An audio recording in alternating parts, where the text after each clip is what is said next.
Well, hey everybody, and welcome to Groundswell Online. My name is Jeremy, and I'm on the team here at Groundswell. And hey, it's so great to have you joining us here today for this time together. Whenever you're tuning in for this gathering, wherever you're joining us from, hey, it's always just so great to have the opportunity to gather together in this way. Hey, if you would like to get more connected with us at Groundswell, we'd really encourage you to check out some of the links in the video description below. Find us on social media, find our Connect card that you can fill out and will allow us to follow up with you and to keep you in the loop on all that's going on at Groundswell in the days and the weeks ahead. It's going to be a great time together here today. I'm hoping I'm saying that, but the message is coming from me today, so I'll let you decide whether the time together was helpful and encouraging. But before we go any further, before we get to the message, I'm going to hand it off to the team, our band, who's going to lead us in a time of worship. And so wherever you're joining us from today, I would really encourage you to join in and to sing with us as we worship God through these songs.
Touching every heart, I worship you,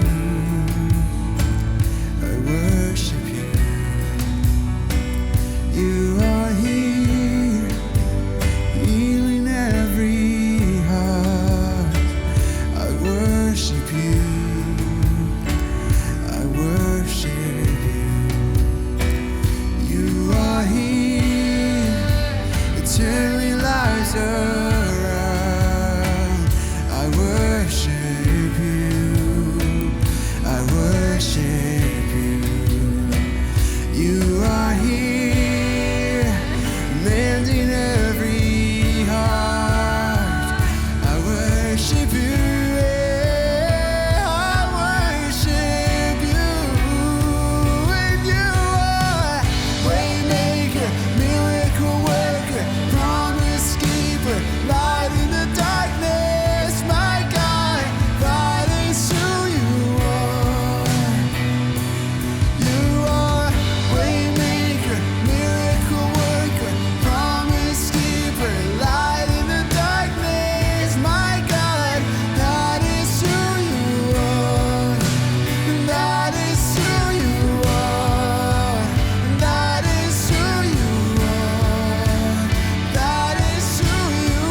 Darkness, my God, that is who you are. Waymaker, miracle worker, promise keeper, light in the darkness, my God, that is who you are. Even when I don't see it, you're working. Even when I don't feel it, you're working. You never stop working. You never stop working. Even when I don't see it, you're working. Even when I don't feel it, you're working. You never stop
promise keeper, light in the darkness. My God, that is who you are. You are waymaker, miracle worker, promise keeper, light in the darkness. My God, that is who you are.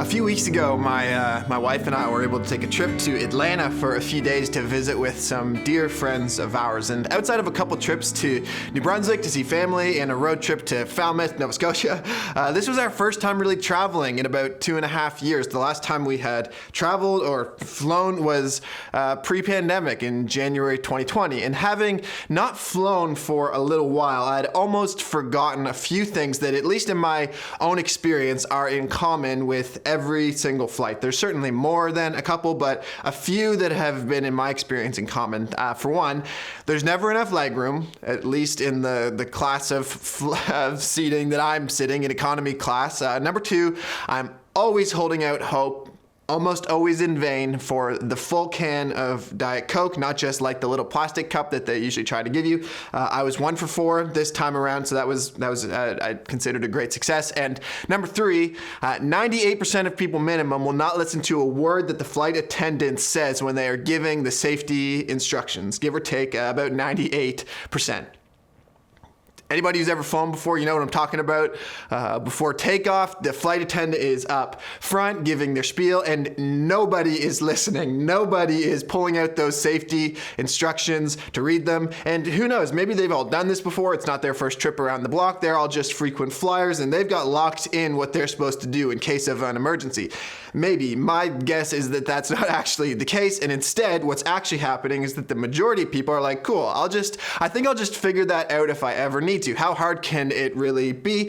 For now, I'm going to focus on getting my Biscoff cookies, maybe some pretzels, and getting to my destination. Which, by the way, is more important than anybody else. It's just another thing that's really fun that becomes really clear while flying, is that everybody in the airport, everybody on the plane thinks that their destination is more significant than yours, and their timeline is far more compact than anybody else's. You know what I'm talking about here? Whenever a plane touches down, whenever the wheels hit the ground, you get to see this. It's really a great thing. It's a fun thing to get to see about people. You see people immediately jumping up out of their seats and trying to scoot ahead of the rest of us because, excuse me, sorry, my connecting flight leaves in, sorry, excuse me, coming through, my flight leaves in 64 minutes, and I'm like, great, mine leaves in 47. Can you please sit down? I wouldn't actually say that. I'm far too Canadian. I'll just passively slide myself into the aisle in front of them. You know, very Canadian of me. But on all 4 of our flights before taking off, on our Halifax to Toronto, Toronto to Atlanta, Atlanta to Toronto, Toronto to Halifax, on all 4 of our flights before taking off, I was struck by what felt like this gap between how important this safety information being transmitted from the flight attendant was, and how people could just not be bothered to consider listening. And I'm like, not sitting here trying to turn everything into a sermon, but isn't it true that as humans, we have this strange ability to put off on, to procrastinate on thinking about things that are important until they actually become pressing? The flight attendant's up at the front of the plane, and it's like, okay, ladies and gentlemen, boys and girls, please pay close attention to the flight attendant at the front of the plane. And people are like, AirPods. Please open the safety instructions from the seat pouch in front of you. Please review all information about what to do in case of an emergency. And people are like, yawn, like, so are you going cookies or pretzels? Are you going cookies or... And they're like, cookies, man. They're Biscoff. You can't go wrong with those. And they're like, yeah, that's right. That's true. What are you going to get to drink? Ginger ale, like Canada Dry, coffee. Did you know they have Starbucks on the... And they're like, yeah, that's incredible, the things that they're giving you on these flights now. I think I'll probably go Starbucks. Meanwhile, flight attendants up front giving their spiel about what to do in case of an emergency. that 98% of people never listen to. And I'm sitting here not like locked in on the safety instructions, mostly just distracted by all of the people not listening, but fighting to listen enough to know how to get the oxygen mask on my face, maybe help whoever I'm with once I do, trying to figure out where this flotation device is or get the life jacket on me if it's ever necessary. And I'm not trying to just I'm not trying to freak anyone out about flighting. Maybe someone here listening today, you're going after you listen to this gathering and you're about to jump on a flight. Maybe you're sitting on a plane watching this message down. You're like, incredible. Thanks, Jeremy. Hey, the odds of anything ever going wrong in the slightest are absolutely infinitesimally low, incredibly low. And maybe that's what the vast majority of people are banking on. They'll probably be fine. Fair. But I've seen the movie Sully, and I've been told that I look like Tom Hanks. I'll let you be the judge there. But so for whatever that's worth, if my time comes to have to help save the day, then find me here prepared. It's easy for us to focus on what's most imminent rather than what's most important. And sometimes those two things are the same.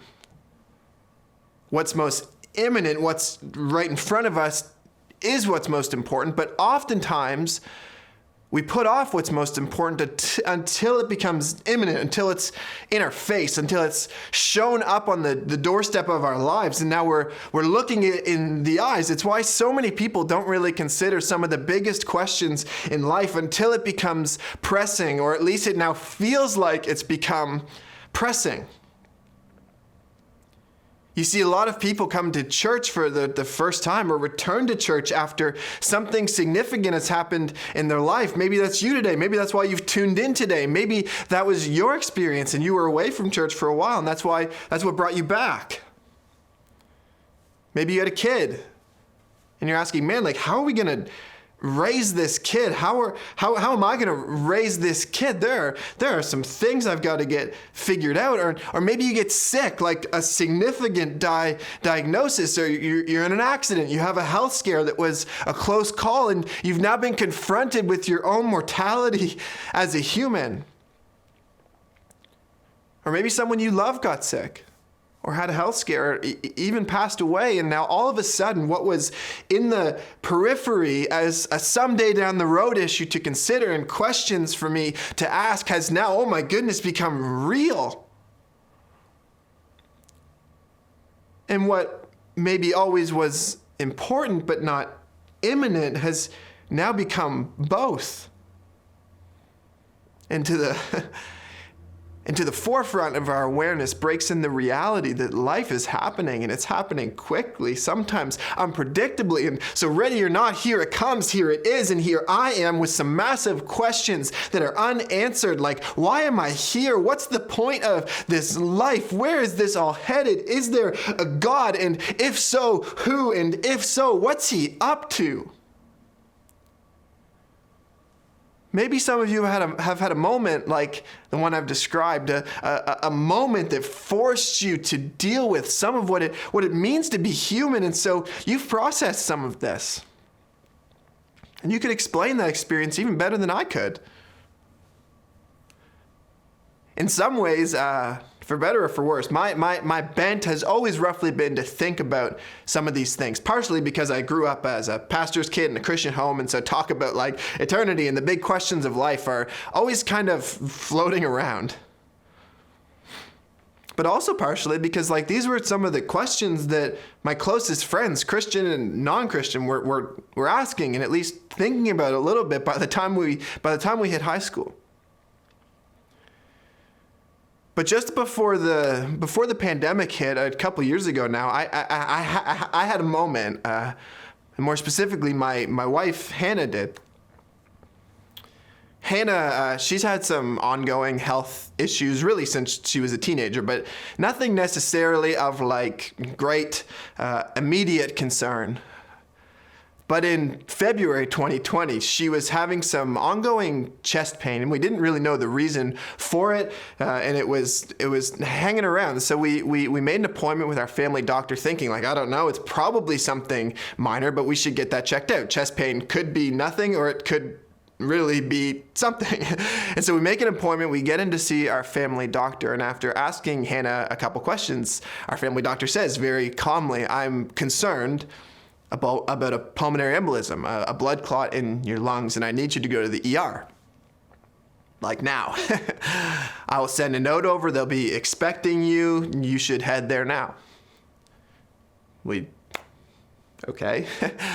Roger that, we will. So we head over to the ER. The emergency room doctor asks a couple questions, determines from the answers to them that Hannah is about as low risk as you can be for a PE, a pulmonary embolism, and he sends us home. Amazing. Phew, like close call. Thank you, Jesus. But this chest pain didn't get the memo that Hannah was low risk, and it persisted. And so about 10 days later, we took Hannah to a walk-in clinic nearby where we live, and after running a couple tests on her there, they were like our family doctor. They said, you need to go to the ER, like now. I had dropped Hannah off at this appointment, and I was now 30 minutes away. My sister-in-law, also named Hannah, was nearby, and so she took her in, and I caught up shortly after, and we're at the ER for about 12 hours, just killing time, early days of COVID, so that was really fun, at least in the world. It hadn't showed up in Nova Scotia yet. We're chilling out, waiting on scans to come back, eating Thai Express somewhere on the floor in a corner. Around 2 a.m., we get the word from the doctor, and they say, hey, the scans came back, and you have a large blood clot in your lungs, a pulmonary embolism. We'll prescribe you something to deal with that. Here's some for the road. Pick up that prescription tomorrow and you're free to go home. And we're like, okay, cool, great, cool. Come to find out that for somewhere between 30 and 50% of people, the first sign of a pulmonary embolism is death. In other words, somewhere between 1 in 3 and 1 in 2 people who develop a pulmonary embolism never learn that they had a pulmonary embolism because it makes its way to the main pulmonary artery and it stops their heart entirely.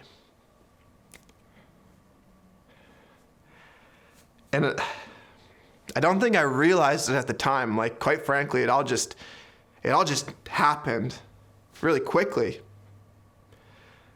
But looking back, like, something for me fundamentally shifted when this happened. And what I'd always believed about each day being a gift became real. Like, we're actually not guaranteed tomorrow. And yet so often we live as if we are. So often I was living as if I was. And if we are in this place, it can cause us not to make the most of the days that we have, of the gift in our hands. And so the question is, could we gain perspective on the reality of our lives without having to experience a tragedy or an agonizing loss or a close call in regards to our lives? Could we take the time to consider what's important before it becomes imminent, so that we might make the most of the days that we've been given?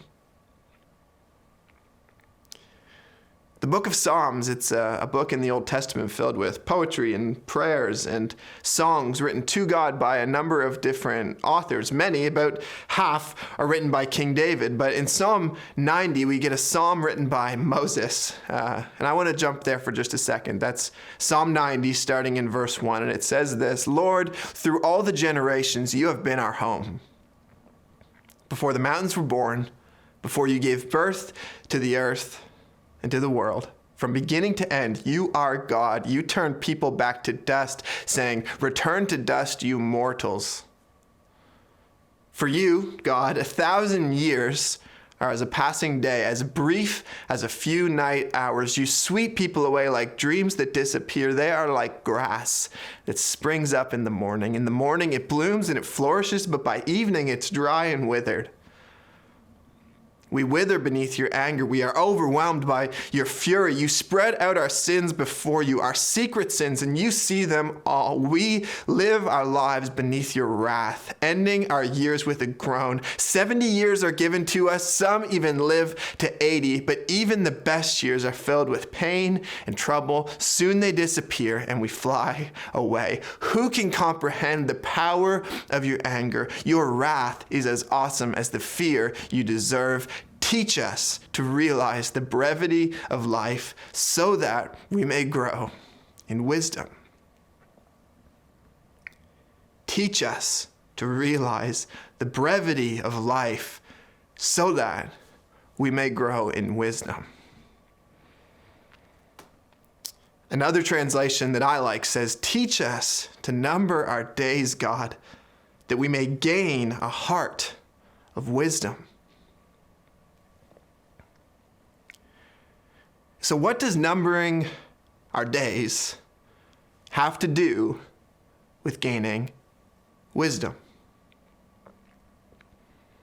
Well, what does numbering our days do? Like if we sat down and started counting how many days we have left, even if we're just to assume that we'll make it to the average life expectancy, or go ahead and have yourself making it to 100 because you're incredible and you've been taking your vitamins and you started some really incredible diet that you've just been telling everybody about. Even still, numbering our days reminds us that our days are in fact numbered. And why are they numbered? Because I'm a human. For God, a 1,000 years are like a day, as brief as a few hours in the night. But for us, the years of our life are 70, maybe 80 if we're strong. Thanks, Moses. They pass quickly and we fly away. And what Moses is trying to say here is that if we can come to grips with this, if we can learn to number our days and to live in light of the reality that our days on this side of heaven are numbered because we are humans, then we will actually gain a heart of wisdom. Wisdom is a theme that we see really kind of all throughout the Bible. And throughout, there are a couple overarching, kind of like 30,000 foot level things that we see about wisdom in the Bible. For one, we see that wisdom is highly valuable. In Proverbs 16:16, it says, how much better to get wisdom than gold? Wisdom it's valuable, and it's valuable because it helps us to live well. It helps us to actually make the most of our lives. And not only is wisdom valuable, but secondly, it's actually available. If we jump ahead to the New Testament in the book of James in chapter 1, verse 5, it says, if any of you lacks wisdom, you should ask God, who gives generously to all without finding fault, and it will be given to you. And so wisdom is both valuable and available. And yet back to Moses in Psalm 90, it seems to him that he thinks at least that some of us are walking around lacking wisdom, because his prayer was, Lord, teach us. God, teach us to number our days. Give us perspective on our lives that we would gain a heart of wisdom. With the assumption here being that we need to ask God for this because we don't yet have it. Jumping back to the book of Proverbs again, in Proverbs chapter 9, verse 10, it gives us further insight into where wisdom actually starts, where it comes from. And it says, the fear of the Lord is the beginning of wisdom. The fear of the Lord is the beginning of wisdom. And so now we have these two ideas about where wisdom comes from. Like overarchingly, we know that wisdom is both valuable, it adds value to our lives, we're better with it than without it, and it's available, we can have it, but we have these two ideas in terms of what actually produces wisdom in us. That the fear of the Lord is the beginning of wisdom, and that we need God to teach us to number our days that we might gain a heart of wisdom. Psalm 90, verse 12. Numbering our days and the fear of the Lord. What do these two things have in common, if anything? And what about the two of them lends to us gaining wisdom? Well, as we've already addressed, numbering our days does what? It reminds us that our days are numbered because we are human. We are not God. The exercise of numbering our days reminds us that God is different than we are.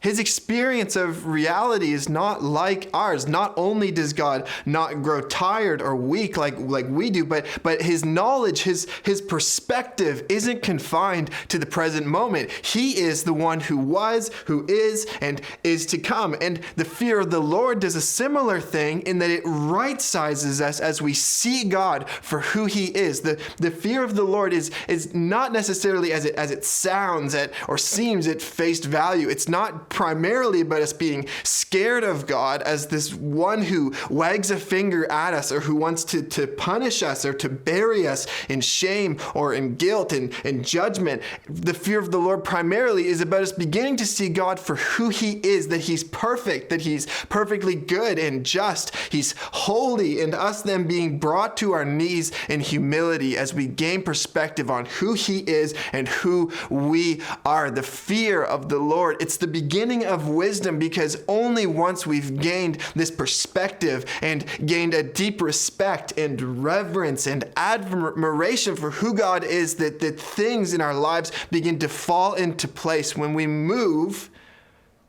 from just knowing about God to actually living in relationship with God and for God, according to what he's set out for us in his word.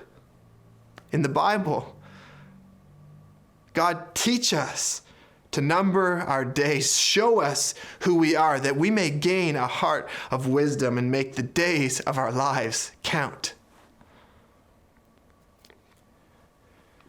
A final question then, and we'll move towards wrapping up here.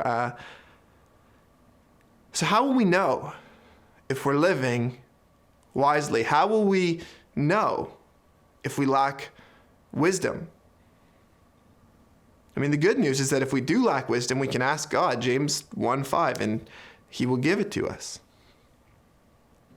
But how will we know?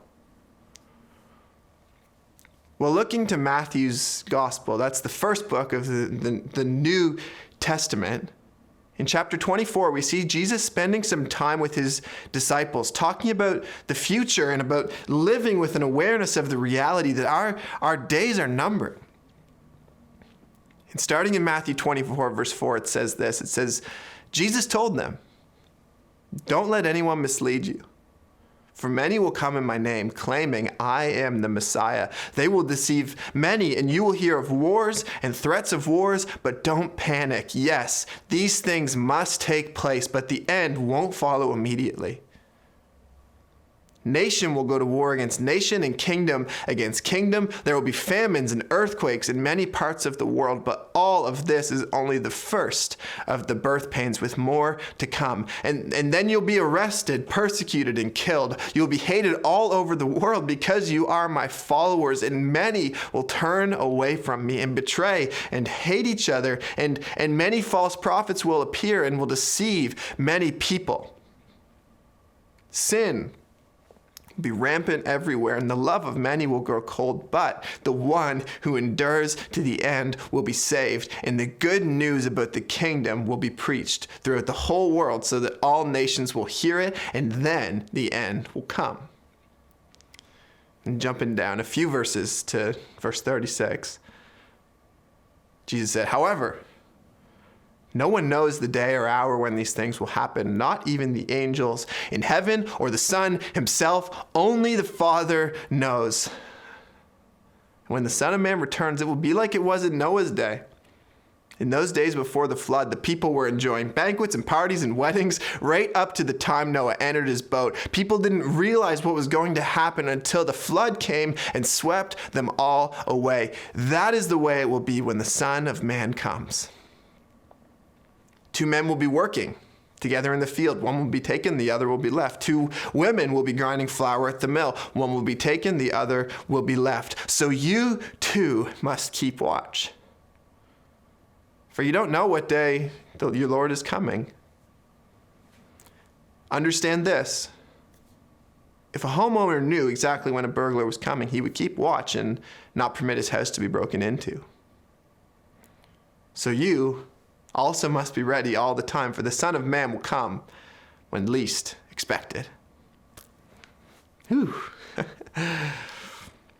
There's a lot we could pull out of this passage. But Jesus is now throwing something else into the mix of how we view our lives. Our days are numbered. We got that. We're not promised tomorrow. Check. But now what Jesus is saying is that additionally what we need to understand is that there's going to be a turning point in history when he comes back and his people are going one way and everyone else is going another.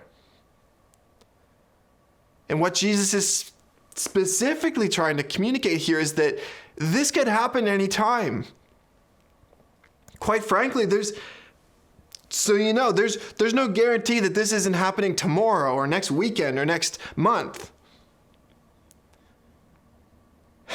And so while we already know that as human our days on earth are numbered because someday we'll pass away, what's now on the table and is perhaps even more important for us to come to grips with is that the fact that Jesus could come back at any time.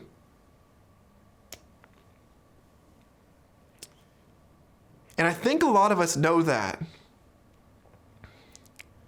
But I wonder how many of us live that. And if we aren't living that, then are we really living wisely? Have we really learned to number our days? If we were to live out that belief, I think it would look like a few things based on what Jesus has to say here in Matthew 24. I think it would look like a few things. For one, we would live ready, but not anxious. We would live today like it could be our last, but we would have an unmistakable, unexplainable peace about us. How? Because we know how the story ends. In victory and resurrection to new life. I was reading this passage in Matthew 24 a couple weeks ago, and with some of what's been going on in the world over these past few months, the words jumped off the page in a way they never had before. In verse 6 in particular, it said, you will hear of wars and threats of wars, but don't panic. Wars and rumors of wars, but don't panic? Don't panic. How? Because we know how the story ends. We know what Jesus has done, what he's accomplished for his people. And our future is victory. In the end, Jesus wins. And yet knowing that, we don't become complacent because we want to be found ready and serving faithfully when Jesus does come back. We want to be ready but not anxious. But how can we really be ready if even Jesus says that he's coming back when we least expect him? Well, by always expecting him. But we're like, wouldn't it be helpful if we knew when he was coming? Because if I knew he was coming next weekend or next month, there are some things I would do, some people I would go and visit. I'd probably be a little more generous. There are some things I've been putting off that I would probably get to doing. Well, if you know that you'd live differently if you knew that Jesus were coming back soon, then you should probably stop putting off and start stepping into some of those things you would do as if Jesus were coming back soon, because he could come back soon.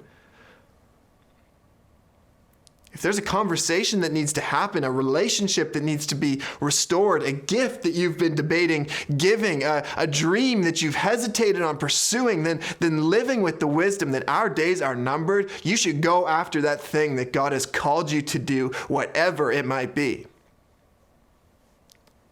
Because we want to be ready when he comes.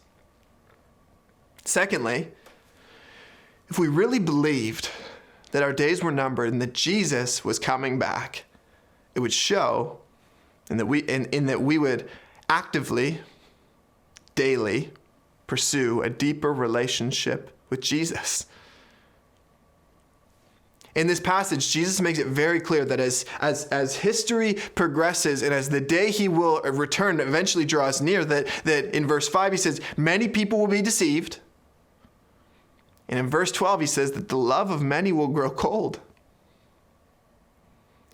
Jesus is saying, like, this isn't going to be easy. The Christian life following after me is not going to be easy. And though it ends in victory, in the meantime, there will be struggle. And he says, many will turn from me. Their love will grow cold. They'll hate and betray each other, and sin will run rampant. But for the one who endures, there is victory. And we will endure by staying close to Jesus, by actively pursuing a deeper relationship with Jesus, by rooting our lives in his word, by inviting the Spirit in, yielding to the Spirit's leading in our lives, and allowing God to transform our hearts, that we might gain a heart of wisdom and we might grow in the fruit of the Spirit.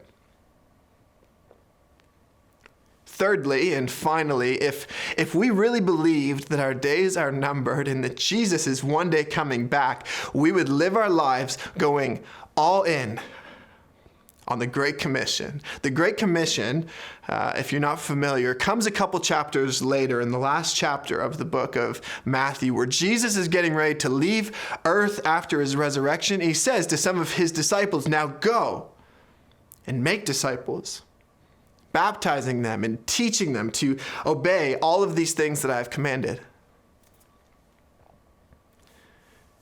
And in this passage we've been looking at in Matthew 24, verse 14, we see that history actually seems to hinge on the completion of this Great Commission.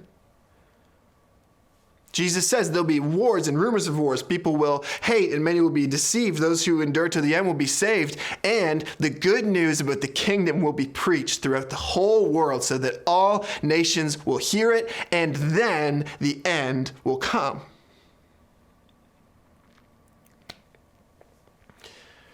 I'm sure most have probably seen by now, but just last week there was another tragic mass shooting in a Texas elementary school. Just absolutely heartbreaking.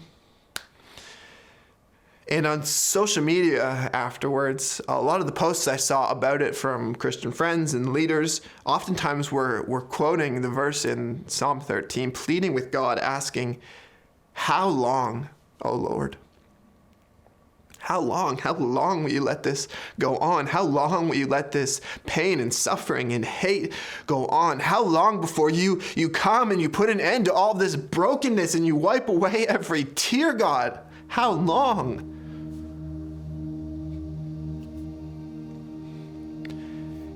And God sees the pain and he hears our cries and the brokenness, and it breaks his heart.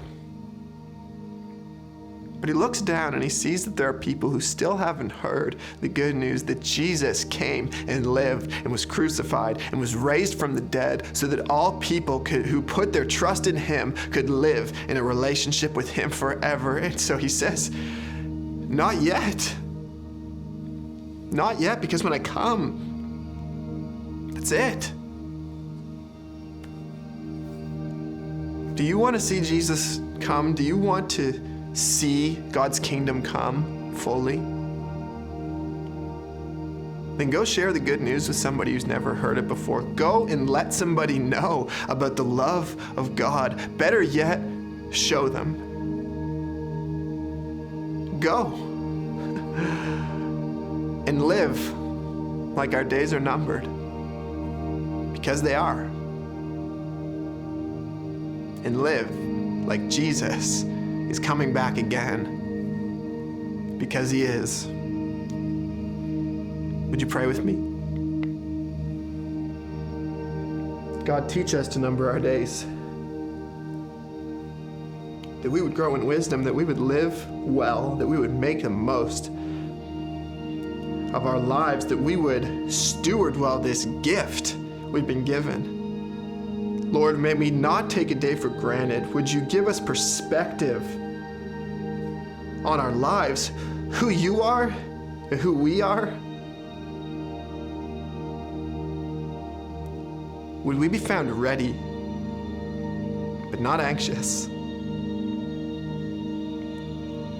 You also say to us not to worry about anything, but to pray about everything. Not to worry about tomorrow, but just to worry about today. And so, Lord, I ask that you would help us to do that you would draw us close to yourself, especially for anyone who's not taken a step into a relationship with you for the first time, God. Today, I pray that you would draw near to them, that they'd be met with your love and your grace, that they would know that you are for them, that you love them, and that their lives, too, can matter for something bigger than themselves as they live their lives for you. Jesus, we love you, and we pray all of these things in your name. Amen. Amen.